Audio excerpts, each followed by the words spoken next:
ଏଇଟା ମୋର ପାର୍ଟ 2 ଆଉ ସୁପର ଟୋକା ଆଉ ନାଇସ୍ ଟୋକା। ଭେଣ୍ଡି ମୋର ସଇଲା, ଭେଣ୍ଡି ବିଲର କମେଣ୍ଟ ସଇଲା। ଏବେ ମୋର ଧାନ ବିଲ ଲଗିଛି 25 ଏକର। ଆଉ ମ୍ୟାରେଜ କରିନି, ମୋର କିଏ ଖାଇବ? ମୁଁ ଏରା ସବୁ ଦାନ କରିବି ଲୋକଙ୍କୁ। ଆଉ ଯେତେ ଟୋକା ସବୁ ଅଛନ୍ତି ଗଞ୍ଜେଇ ମଦେଇ ବିଡି ଖାଇକି ଏରା ସବୁ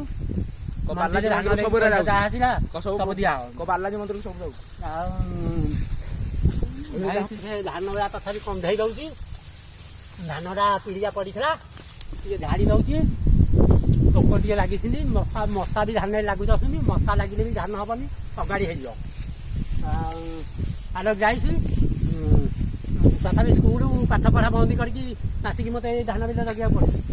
ଏ ଧାନ ଗୁଡ଼ା ସବୁ କାଉ ଖାଇ ଯାଉଛନ୍ତି, ଆଉ ବଗ ଖାଇ ଯାଉଛନ୍ତି, ଚିଲ ଖାଇ ଯାଉଛନ୍ତି, ସରୁଗୁଣା ବି ଖାଇ ଯାଉଛନ୍ତି। ଆଉ କ'ଣ କରିବା? ଆଉ ଭାଇ ଏଇ ଏରିଆ ଯାକ ତ ସବୁ ମୋର, ଆଉ ଜାଣିଛ। ଆଉ ଆମ୍ବ ଟୋଟାଟା ମୋର, ଏଇ ଆମ୍ବ ଟୋଟାଟା 22 କୋଟି ଟଙ୍କା ବିକିଥିଲି ଏ ବର୍ଷ। 2ଟା ହିନ୍ଦୀ ହିରୋକୁ ଦାନ କରିଥିଲି ପଇସା।